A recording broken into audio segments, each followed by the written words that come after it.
You're listening to Artistic Finance, Show 92. On today's show, I chat with Stafford Arima, Artistic Director of Theatre Calgary. We discuss his finances as a freelance theatre director, including moving from Canada to be resident director of Broadway's Ragtime, how much he socked away for retirement during his 20 years freelancing, and his newest job as an artistic director, which is his first full-time and steady job, which he came into during his 40s. Stafford talks about his parents' relationship with gambling and the death of his uncle that shaped his perspective on money. At the start of the show, we chit-chat about theater before getting to finance. I did cut out some of our gossiping, including a discussion about Allegiance on Broadway, which Stafford directed. That was a show that starred George Takei, Lea Salonga, and Telly Leung.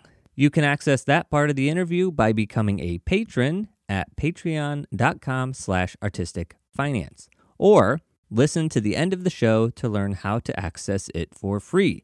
Shout out to our listeners from our neighbor up north. After the US and the UK, Canada makes up our largest listener group. So hello and bonjour to all of you, and thank you for listening. And now, without further ado, let's get to the show.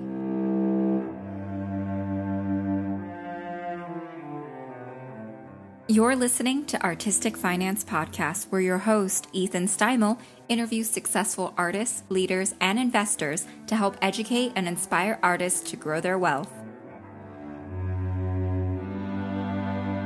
Welcome and thank you for listening. I'm your host, Ethan Steimel, and today I welcome director Stafford Arima to the show. Hello, friend. How are you? So good, so good. We are recording this March 6th, 2022, and for all intents and purposes, COVID is gone, except for the people who are going to get it and die, and the fact that theaters still have to take precautions. So the war in Ukraine is ongoing and is a tragedy. We're all living our lives. I know people are trying to help where they can, but it is just a mess. That's where we are in time and space. And then Stafford, La Jolla Playhouse just opened Bhangin It, or is it in previews? What's the status of that? So Bhangin It, which is a brand new musical that's making its world premiere at the La Jolla Playhouse, begins previews on March the 8th. So Tuesday coming up is our very first preview. So we are right now in the final throngs of tech to get ready for first preview. And then we open March the 20th. All right, fantastic. And I just want to point out that you have an all-star design team. Oh my gosh. Well, you know, we've got a terrific designer by the name of Robert Brill, who is doing our sets, and Linda Cho, who is doing our costumes, and David Bengali, who's doing our projections. Jonathan Deans, who I've worked with on a number of projects, is doing our sound. Amit is doing our lights. We've got this amazing crew and technical support staff at the La Jolla Playhouse.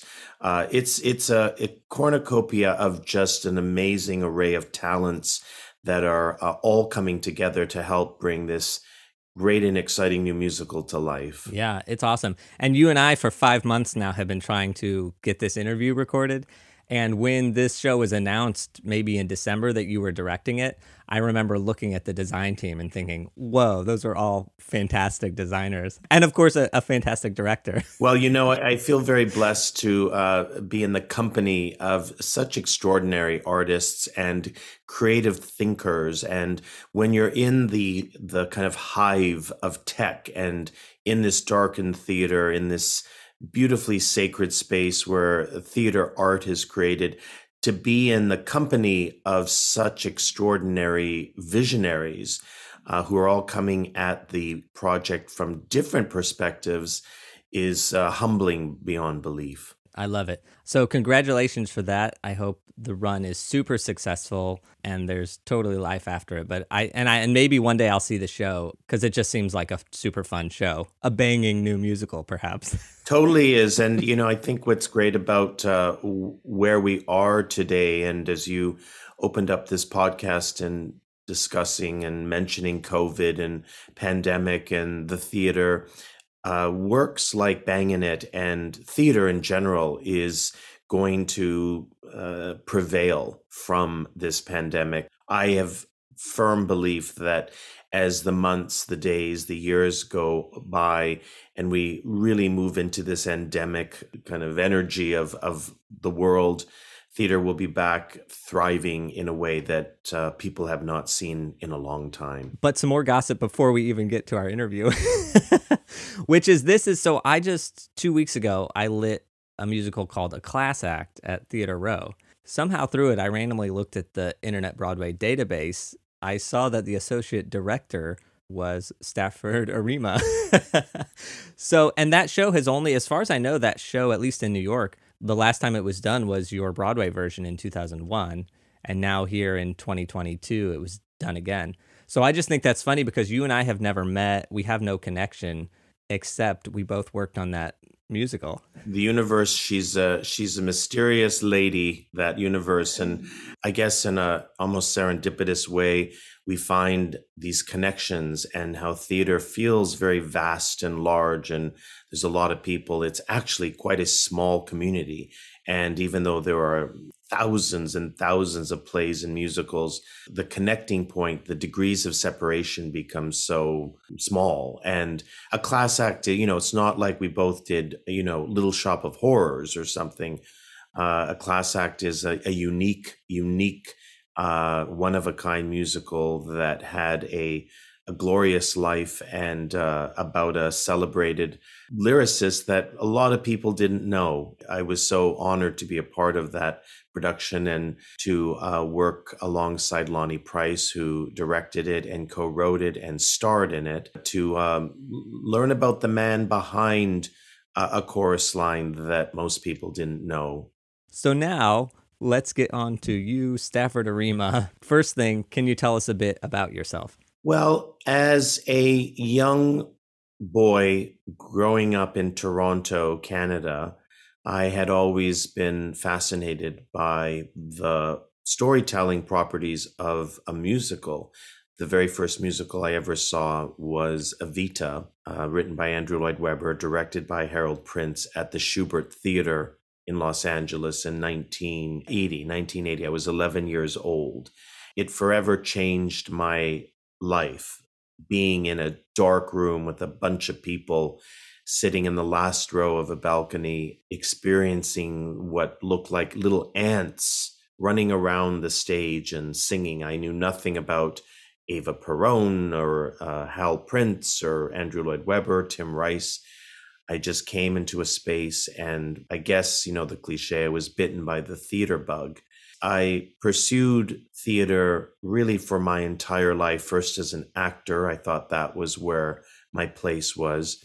And it was only later on when I was at York University in Toronto studying theater that I met a professor named Ron Singer, very instrumental in opening my eyes to the possibility of directing versus acting, which I will forever have gratitude towards Ron, because he obviously saw something that I didn't see.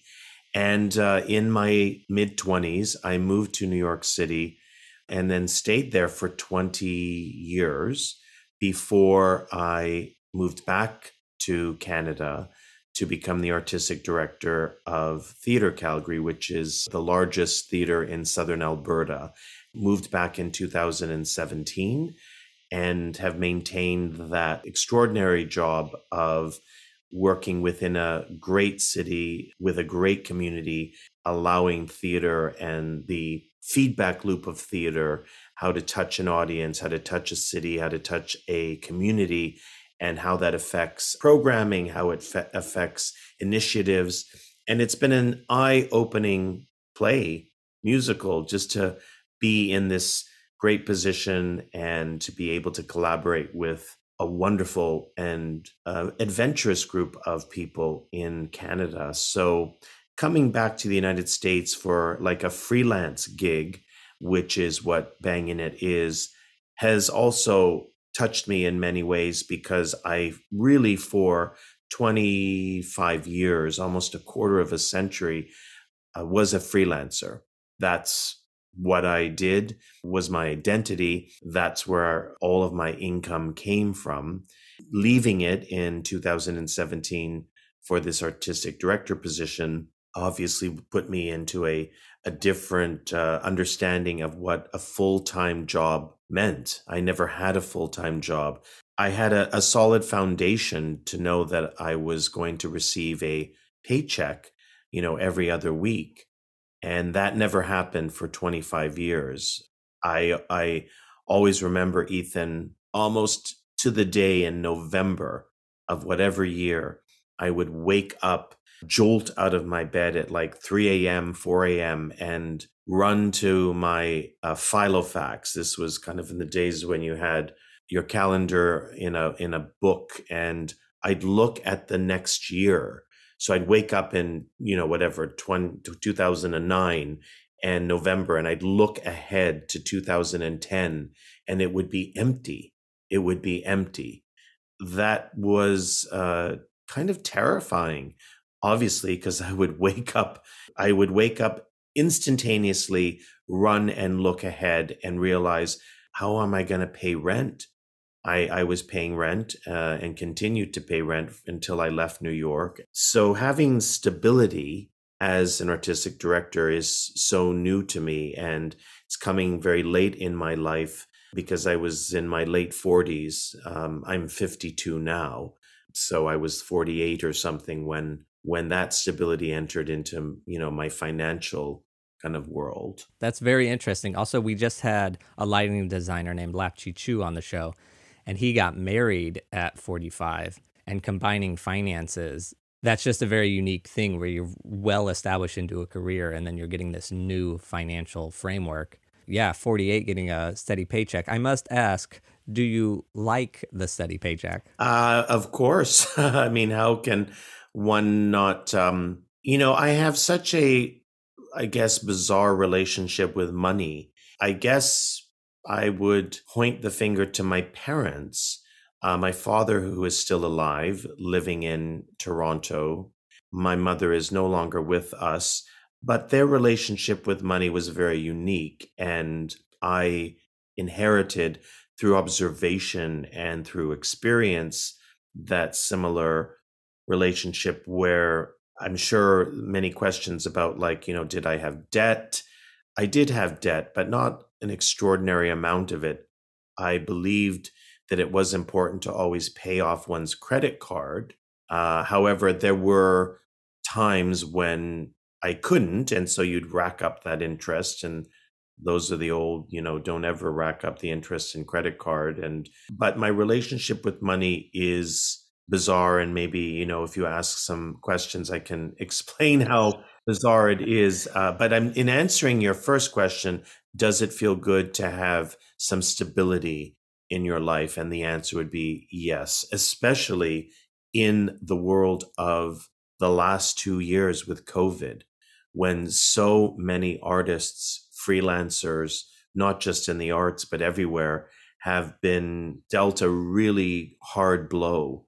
Having stability during this time was obviously a godsend. And I can absolutely relate to that freelance thing. If I don't have anything for next year, because I'm about to do these 7 shows at Pace University, and they expire in May. And then if I look at my calendar, if there's any producers listening, please pay attention here. Starting the first week of May, I have nothing for the rest of time. In pre-COVID, that was a normal thing, as you said. Then COVID happened, and we've had this sort of like rush of work since last fall.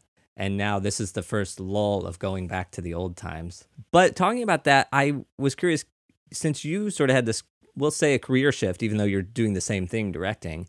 Can you tell us about the start of your career? So when you first started freelancing as a director, what did your finances look like then? And then jump forward to at 48 when you became artistic director. What were your finances then, right as you became artistic director? When I moved to New York, I moved as an assistant resident director of a musical called Ragtime in 1998. I guess I can clarify, I did actually have a full-time job for just under 2 years when I was in the resident director department. Resident directors are individuals who are with a production and maintain the artistic integrity of it on a daily basis. For just under 2 years, I did have a full-time job being a resident director. Once the show closed and I moved into, I guess at that point, a truly freelance, each job is its job, because I didn't resident direct after that. My finances were always up and down. There were times that I knew when it was a little tighter, I would be carrying, two big laundry sacks 5 blocks away so I could do my laundry, put all the quarters in and sit there and do the laundry that way. When I knew things were a little bit more comfortable, then I could totally drop off my laundry and have the wash and fold or the fluff and fold friends do it and then pick it up and it's $1 a pound or something like that. And so I always kind of knew where my finances were based on how I did my laundry. And it really was up and down. And again, sometimes you work on a show as a freelancer and that covers you for kind of a couple of months, and then you get another show and that might tide you over for another few months. Then you get a show and you direct Altar Boys, which was kind of my first big break in New York. And we just celebrated our 17th year. And that show lasted a number of years off Broadway. So as a result of that, I was fortunate and lucky to have been a part of that show. Because I was a part of that show from its inception, I had the comfort of receiving kind of weekly royalties based on the fact that it was still running. So there was a little bit of income coming in from Altar Boys that was, I guess, on so many levels, another full-time job, even though I wasn't full-time at the theater. My relationship with my finances today, now that I have a full-time job, I'm in a different ecosystem of who I am as a person, has more comfort than I did, 21 years ago. Adding to that, you're now in a different tax bracket, which just is kind of crazy, in its own sense. And because I am a dual citizen, I have citizenship in Canada and I have citizenship in the United States. I have to pay taxes in both countries. Even if I don't work in the United States, but I only work in Canada, I still have to pay worldwide taxes for any income that I make. So that's not fun. And I remember the first time that it happened, I literally was like in shock. I was to my accountant. I have an accountant in the United States and I have an accountant in Canada. And I just was frozen for probably 10 seconds that I had to pay this amount of money for, work that obviously I get in Canada, but having not worked in the States for a couple of years, why am I paying the United States? So perhaps more stability, but doesn't necessarily mean like, now everything is easier. Yeah. I didn't really think about having an accountant in the States and one in Canada. Not knowing taxes, I just assumed your Canadian accountant could sort of file the United States ones and or vice versa. Yeah, I'm sure there is probably someone in Canada who can, but maybe not, because obviously it has to go through, and I've never done my taxes. I can collect the receipts and, tally up all of that stuff, but it's kind of mind blowing to me. And there are professionals who can do this with their eyes closed and who know things much better. So yes, the recommendation of I had my accountant for, my US accountant for probably a good 15, 16 years and have adored her and her colleagues. So just felt, why not stay and continue that relationship? All right, Stafford, I'm going to blow your mind again because I actually knew you directed Altar Boys, but I forgot. The first show I ever saw in New York was at New World Stages, and it was Altar Boys. Wow. Well, I mean, we are quite connected, Ethan. So one of the designers on Bhangin It, Jonathan Deans, a celebrated sound designer, we've worked together sometimes where I was an assistant or a production assistant, and now jump forward to Bhangin It. I'm the director of this piece. And Johnny also sound designed Carrie for me at MCC Theatre when we did the revisal of it.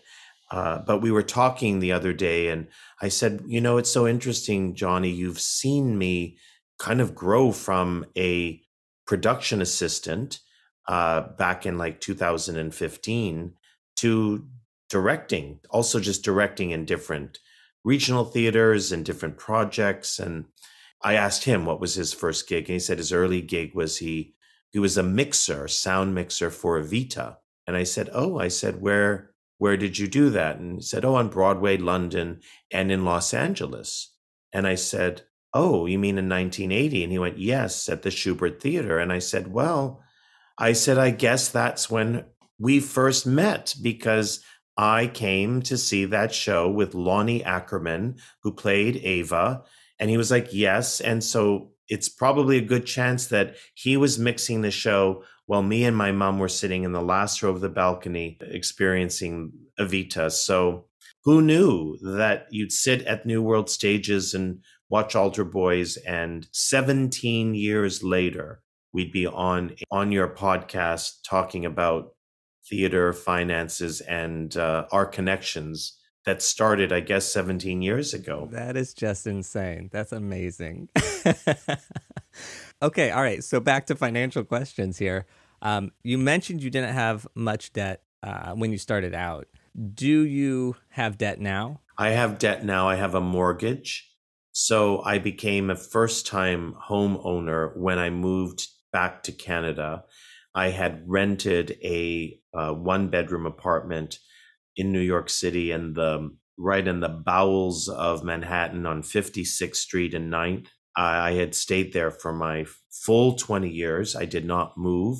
It was pretty decent when I came in. It was probably just over 1,000 a month, or like about 500 and something square feet. No laundry in the building, no concierge, no elevator, just a good old fourth floor walk up. I always say that I had the best thighs in New York because those fourth flights of stairs were pretty, it was a great workout. But I paid rent for the 20 years, and it went up to just over $2,000 by the 20 years. So that was a pretty great deal still for Midtown Manhattan to have that accessibility and not be paying like $5,000 a month. But after I moved and took out the old calculator and just added up a kind of average, I was like, wow, like that's a lot of money to put out for 20 years.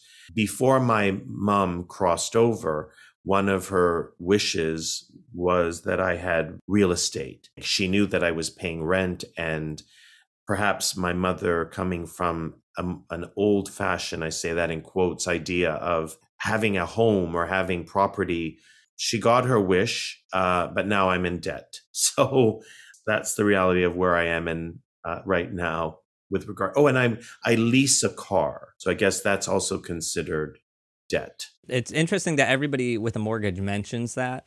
My wife and I, we rent, and a lot of people don't look at rent as a debt, but we do. Yes, we're not gaining anything out of it like a mortgage, but I still think that's an obligation that we owe.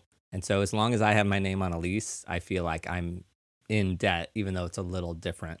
Well, with that frame of mind, then like just having a cell phone account, right? Then you have debt there because unless you don't want to have a cell phone or cable or Netflix or something, then, you have these expenses. I would call them expenses, and they're fixed expenses because they're fixed and, you need a place to live.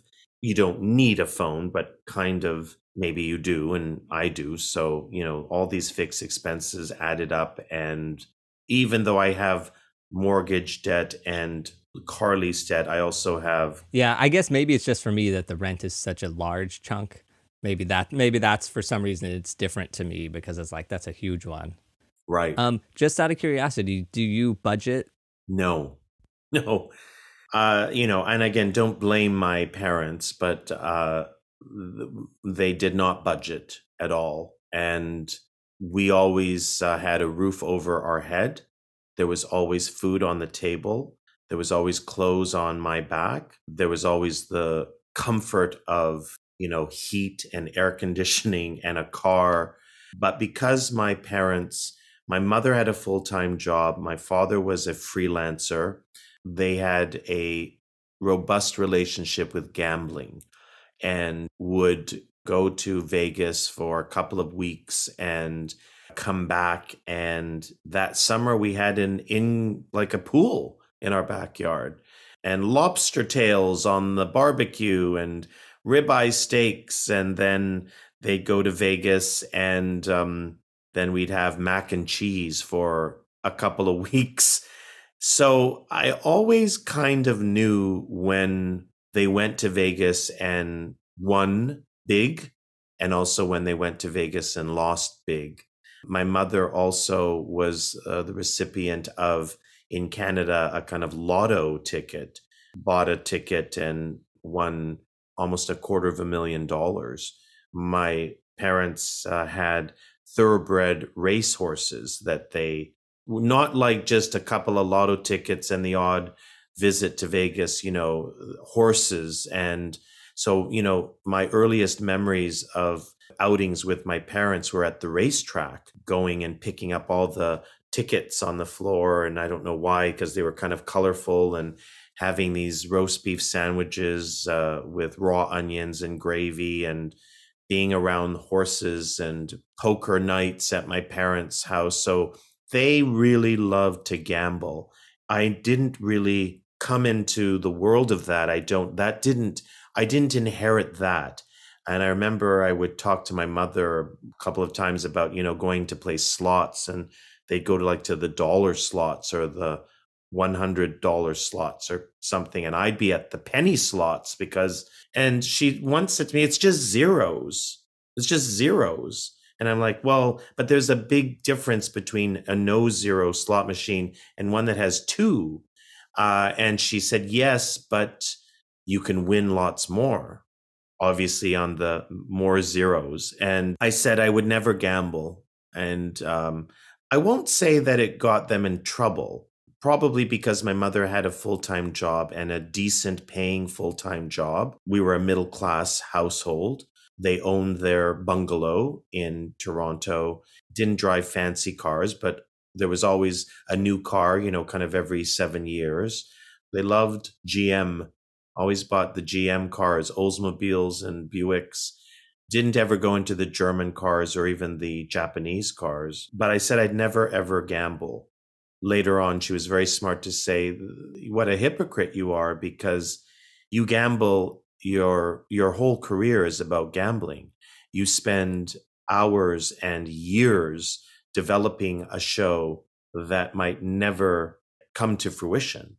And on some level, not that you're developing shows in order to hit I call it the kind of Broadway jackpot of a Les Mis or a Wicked, but you are investing a lot of time in something that might never come to any theater, forget even about Broadway.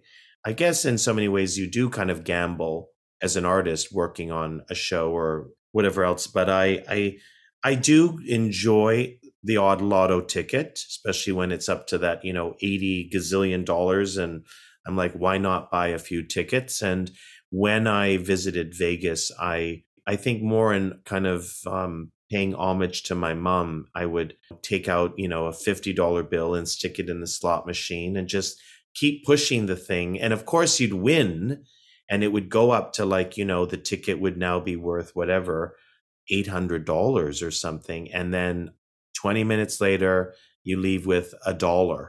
My mother would always say, if you win, leave, don't stay, take that $800 and go and get a coffee or something. But I guess that's the beauty of gambling. And you believe, oh, I'm going to win more. I'm going to now add a zero to that 800, like my mother would say, and it's going to become 8,000 or even 8 million. This is incredible because I go to Vegas and I see people gambling, and I am not a gambler. And I'm just wondering, like, who are all these gamblers? Like, in my brain, it's like these are all fake people. Like, these are all robots because I don't know anybody in my personal life that actually goes to Vegas and gambles like that. But here, Stafford, you're telling me these people are real.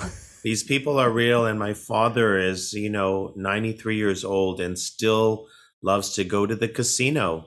I guess that's the dream. My parents are second generation, so they're born in Canada. The dream is that money is going to take all of our troubles away. And I know my parents had a very communal energy with gambling and, again, poker night. And so it wasn't just, about sitting isolated at a slot machine, but there is something very kind of community based, even going to the track and being there with other people and standing up and also very strategic, right? Especially when you're handicapping race horses, you're not just, I go there and go, I like the name, so I'm going to pick the name or something or the number. No, my parents really understood like how to handicap. 9 times out of 10, they'd spend hours handicapping and getting the racing form like 3 days earlier to figure everything out, go and win nothing. And then sometimes just pick the name because it said Stafford Sailor or something, because it's my name. And then that's the one that would win, all the money. So there's no rhyme or reason, but they had fun. And that was what my mother would always remind me, is that that's her form of entertainment. My form of entertainment might be going to watch a Barbra Streisand concert in Las Vegas and spend $1,500 on a ticket. And my mother's would be spending $1,500 at a slot machine. As they say in Canada, chacun son goût, to each his own. I love that. Exactly. Go spend $1,000 seeing a Broadway show or go to the casino. There is no difference, and they probably take the same amount of time. I also think that's interesting that your mother says, well, you're gambling with your career, being a freelancer, tying yourselves to these shows. And I think that anytime there's a Broadway show that opens and closes after one performance or even a week of performances, and people think, oh, wow, what a dud of a show, or what, there were so many problems with that show. Every time I see that, I think that's 5 years of somebody's life. Yeah, they got it there. They got it there, which is great and better than a lot of other shows. All that 5 years just to get a bad review, or just for people not to like it, or just for the producers to run out of money and just be able to get it up that one night. In a way, it is gambling. It's a long, extended 5-year term gambling. Long, extended, and for those producers and investors who have put money into that project, and in one fell swoop of a review or a pandemic, it closes. And but that's also, I guess, the gamble. You win some, you lose some. And I don't ever think that anyone who is a part of a show, whether it's on Broadway or off Broadway or a regional production, we always win. And maybe a producer might not agree with that, or an investor, but we always win, because even for that one night or one performance, we have made a difference in the audience's life on some level. And if we can touch an audience and awaken something in them, even if it's just one show, then I feel we've done our job. I think of Carrie, the musical, that, the infamous Broadway musical that closed, a few days after its opening. And a whole book was written about it called Not Since Carrie, A History of Broadway Flops. And years later, having the opportunity to direct a revival of it off Broadway, and to have a whole new generation of audience members come to see the show and love the show and feel connected to the story, and, have a cast album that people can now download and hear this score in its fabulousness, means that without the first production, and even before that, the Stratford production that then came to Broadway and then closed.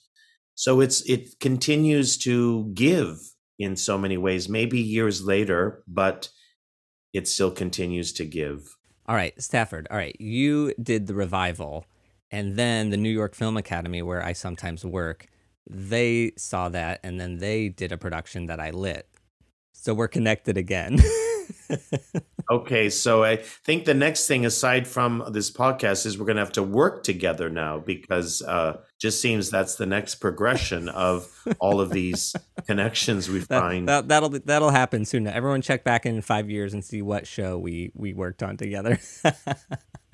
All right, so what is a good financial decision that you've made? I think a good financial decision, I don't know if I've made any. I feel that having an accountant was important. Was that something you decided? Was that something your parents advised you?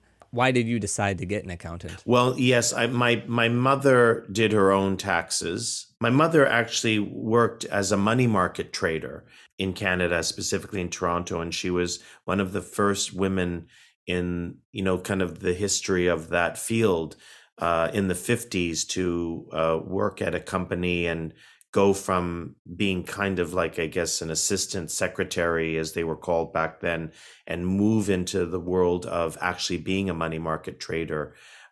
So she was very kind of adept with money figures. They didn't have an accountant. So when I moved to the States, when I started to make money, I thought, I just don't know this system here. And it was probably pretty easy because, again, it was a job where I would get some slip, right? It wasn't about writing this off. So I would get some tax slip. But I felt that I needed someone to kind of help and guide me. I never had a financial advisor, although probably I would have benefited from one.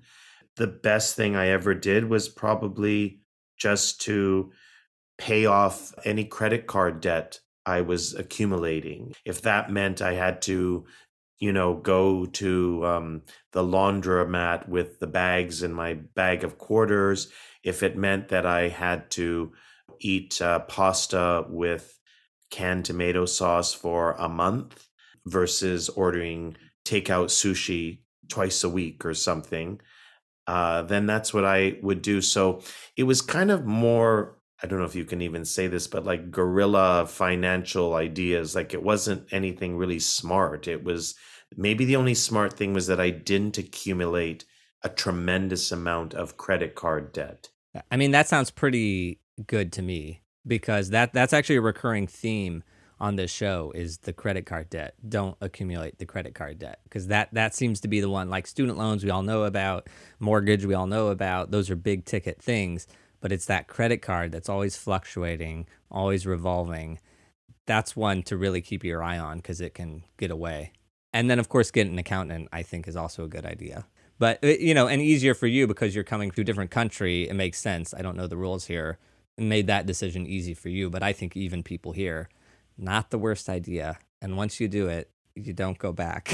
Yeah, and especially as a freelancer, there are so many, there's a write-off. Can you write this off? And if you did pretty well in a year, then, the question is, is there, maybe you need to buy a computer because you need something to, I don't know, like there's just so many ways to figure out your freelance. An accountant knows much more, and it's changed, right? Like even recently with, the past few administrations, it's changed. So I wouldn't even know what are you allowed to write off now or not. So when you were freelancing, that first job you had, you said you were getting a slip, a notice of how much money you made each year. So I assume that was W-2 income? Yes. When you were freelancing, how much was 1099 versus W-2 for you as a director? The majority of my income in the United States, it was 1099. Okay. All right. For that first show was not, though, that Ragtime resident director? Ragtime resident director was not, because I was employed by a company,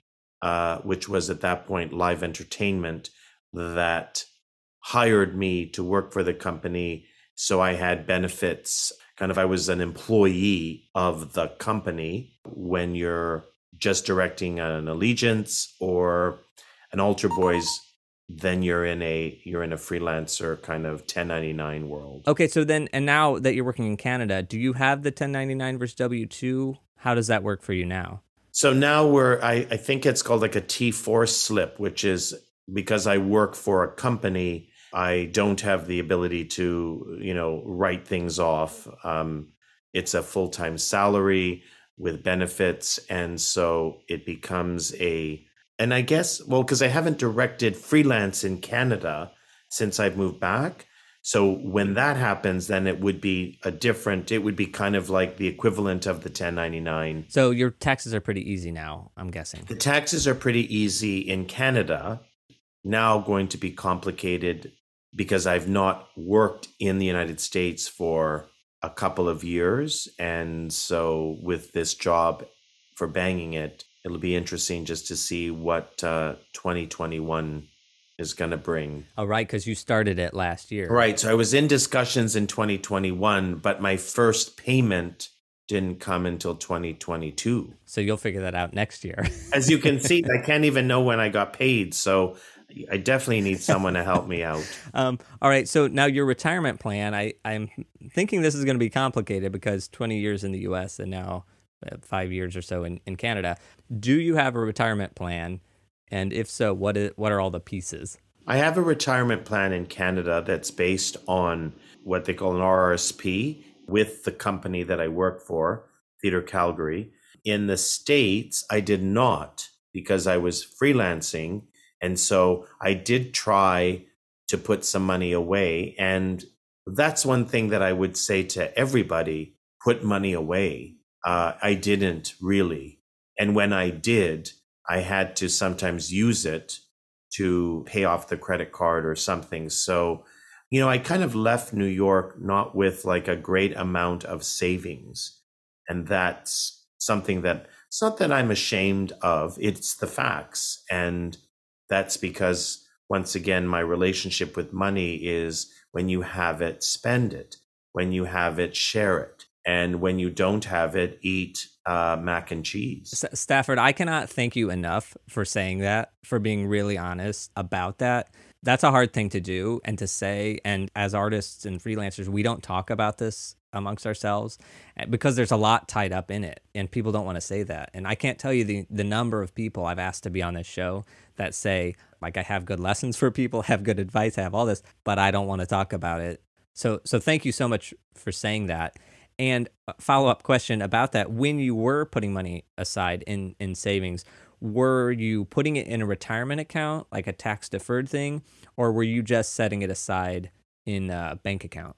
No, I was putting it in with, I remember, or I still have it a little bit with Merrill Lynch in the United States, and like putting it in it's so embarrassing. Like I can't even tell you what it's in. What is it called? The S&P 500? No. Mutual funds? Mutual funds. And then something else that was like... ETFs? I don't know. You can put a certain amount every year up to a certain amount of money. Yeah. I mean, an IRA. IRA. There you go. IRA. So yes. So, when I did my will recently, it was a perfect opportunity to actually like go and like see what accounts I still had. And did I have a little bit of money still in an IRA in the United States, which I do. And, but I would just call Merrill Lynch, speak to someone, an advisor, and they would recommend do this and do that. And same thing I do kind of in Canada. When you turn 50 and you start to realize that what's going to happen when I'm 70, and if I'm alive, even at 70, but if you are alive at 70, 80, I'm single. And so, who's going to take care of me? And am I going to need some care? And where am I going to live? Do I need to live in a senior's home that has help? Who's going to pay for that? So you start thinking of things like that and go, wow, like you need to save money for that retirement. And my uncle, who used to work for the post office, saved and saved and saved and saved and saved a lot of money. and he died. I mean, this was many years ago, and he still had his like Pyrex plates from the 40s or 50s. And my uncle loved to golf, but he still had his old golf clubs that, were bandaged up. And because he retired from the post office with a really great amount of savings, and then a year later died. Those are moments that I go, well, okay, so we're going to save, save, and save for the majority of our life, not enjoy it, not have any benefits from the hard work that we all do, whether you're a theater director or you have your own business or you work at Starbucks, whatever it might be, but you're saving for 65. And then at 65, in my uncle's case, he died a year later. The inheritance that all of the family received, I just felt so blessed and honored to receive some of that inheritance, a very small amount. And that small amount was actually used to get my green card, because I felt that it was really important to use that gift for something not like, a new watch or something. I think of that story. Do I save for that 65 years of age, and then will something like happen to me like my uncle? Or do I live now, be responsible in saving where I can? Because then you wake up and you have something called COVID that enters into the world, and it puts a different kind of spin on one's mortality and one's time. You wake up and, as you said, you look at the news and look what's happening in Ukraine. For all of those incredible people who 6 months ago were going to the store to buy an apple and take their daughter to the daycare. And now look. And also you see money not solving anything there, because all the billionaires are now scrambling to get rid of their assets and all this. And it's like, wow, I really want to be a billionaire. But now look at the Russian billionaires. Like, yeah, it doesn't look so appealing at the moment. Yeah. And I guess the only advice I would give to anyone is stay true to your understanding and relationship with money, and really have some heart-to-heart conversations with money and what it means to you. Is it going to make you happy? And if it is going to make you happy, then how are you going to multiply that through investments or whatever else? And if money doesn't mean a lot to you, then that doesn't mean you shouldn't invest and you shouldn't save. But by having these potent conversations with yourself, you become responsible for inevitably whatever happens. And my parents would put $100 slot things in machines and come away losing thousands and thousands and thousands of dollars, and sometimes would put a couple of things in and come back, with $800,000 and a new pool and a new car. Is that the way most people want to live? Probably not, but they owned it. And we're still responsible as parents for a kid who's needed to go to school and have clothes on their back and all of that stuff. So that's a beautiful story about your parents and the gambling, and also about your uncle and the green card, using the money for the green card. I think that's a beautiful, can life ever be poetic? Well, that story, yes, if so. So yeah, thank you for sharing. That's really beautiful. Okay, and a just for fun question. What is the most financially lucrative job that you've ever had? I would probably say, well, it's an interesting question, because I was going to say Theatre Calgary, because it's a full-time job that is full-time employment for currently in my 4th year. However, I guess I would have to think about Altar Boys and its kind of journey from page to stage. And so I don't know. I mean, maybe that was lucrative because that was a extended period of time that it ran off Broadway and had a number of other productions. But I think the most stable, obviously, has been this new job as artistic director. Yeah, that's a trend we see, is that it's not the big amount or the big thing or the high profile thing. It's the steady job with the steady paycheck that adds up over time consistently. Those are the most lucrative. Question about Altar Boys. So you were getting a little weekly percentage as it was running. When it went into licensing and like colleges and stuff, you as director of that, did you get any cut of that? Yes, yes. Okay. So like if we were to do the show now, because it was at a summer stock that I go to in Forestburg, New York, last year, they did the show for a week. Would you get like $1 from that? You probably something like that, or 50 cents, but there would be some kind of residual royalty that happens in its kind of what we would call stock and amateur post the closing on in New York. That's where I do most of my lighting design work, in the stock and amateur circuit. Well, there's no such thing really as amateur. I mean, that's probably a very dated, unwoke thing to say. I don't know what it's called. I mean, the old days we called it stock and amateur, but that's still a good way to say it. I don't know about woke. I mean, is anything woke these days? So probably not. But you and me, we make eye contact here. We understand. Yes, stock and amateur.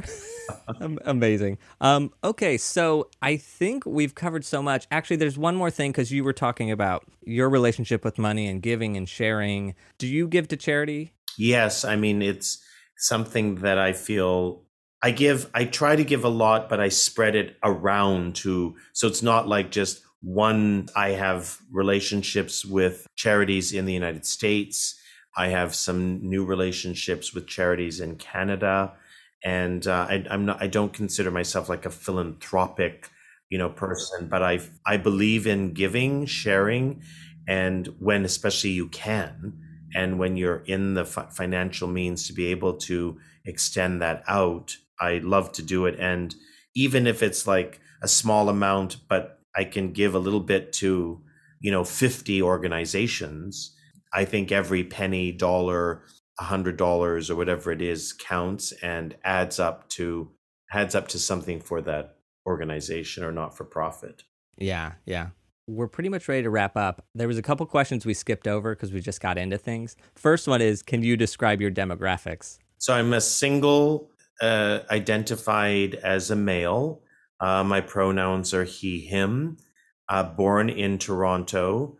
I'm third generation Japanese, Chinese, Canadian. My mother was Chinese Canadian. My father, Japanese Canadian. And I drive a Subaru. You are a bus backwards. That's what I think, Subaru. Oh, is that? Oh, bus, right. From when I was 7 years old. Oh, I'm going to use that now. Thanks for sharing. Okay, amazing. And then your education, you went to college. Yeah, so I did a 4-year honors degree at York University in Toronto. For 10 years, I would say I kind of did my master's, but I didn't go to school. I worked with a few masters of the industry and had the opportunity of assisting great directors like Harold Prince, Mike Ockrent, who no longer is with us, and neither is Hal, Frank Galati, who from Steppenwolf, Chicago, director, writer. That was my real education. The formal education was getting a degree in theater, but the real education was those 10 years of working with these great, great individuals. Amazing. All right. And my favorite question, what is a live event that you like to experience as an audience member? Or what is a piece of art that you like? Live theater would be, for me, the experience that I would want to keep in my life for as long as I could. I love going to concerts, although now, for me personally, I'm a little kind of nervous about that. Theater has been in my blood since I was 11 years old. I believe it's here to stay. And that experience will continue to nurture and nourish me. If you had to pick one show to go see tomorrow, somebody said, we'll fly you anywhere in the world. Also, COVID doesn't exist, so every show is running. What show would you go see? I would travel back in time to see Michael Bennett's production of Dreamgirls. I actually saw that production, the original production. That was my first Broadway show that I ever got to see at the Imperial Theater, and with Jennifer Holliday and the original cast.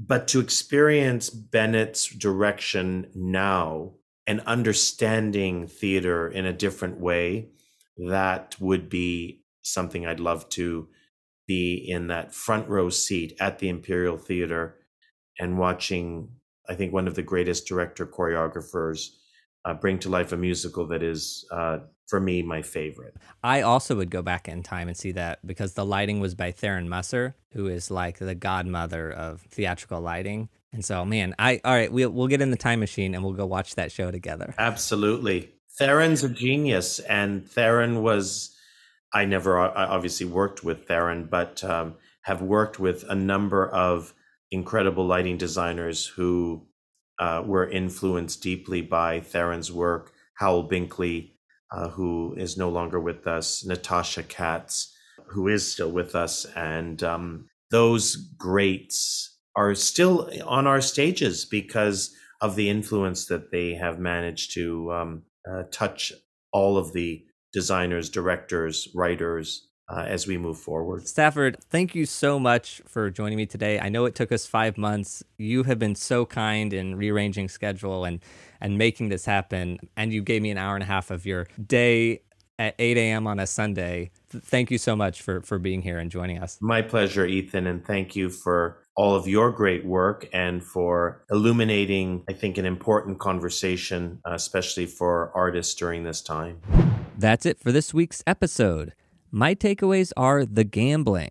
I don't come from a gambling world, and it's amazing to find somebody who grew up with that. I toured as the lighting designer for the magic show Masters of Illusion, and that was across the US and Canada, and many of our shows were in casinos. So I've been in many casinos, including those in the Philippines, cruise ships, and in Las Vegas, and it just never dawned on me that the people gambling are real people. It's fascinating to me that Stafford didn't carry on that tradition. Now, the story of Stafford's uncle dying is one that I think about a lot. Saving for retirement is important, but living now is equally important. Stafford did say something profound, and that is to figure out what your relationship is with money. Knowing what you need to make you happy is important to figure out. Stafford encourages getting an accountant, and he encourages you to set aside money for retirement. After 20 years of freelancing, Stafford hadn't saved as much as he would have liked. So what do you think?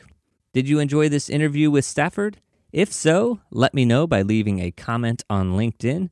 Find me there using my name, Ethan Steimel. I'll make a post about this episode, and that's a great place to comment. If you're enjoying the podcast and you want to keep it going, please become a patron. You get early access to episodes, and you'll get the outtakes from interviews, including those today with Stafford, where we talk about his experience directing Allegiance on Broadway. Access those outtakes at patreon.com/artisticfinance. And there's one more way you can access the outtakes, and for free, do that by emailing me at artisticfinancepodcast@gmail.com. Those are available for free to anybody who isn't ready to become a patron, but wants to put in the time to ask for them. That's it for today. Until next week, break a leg.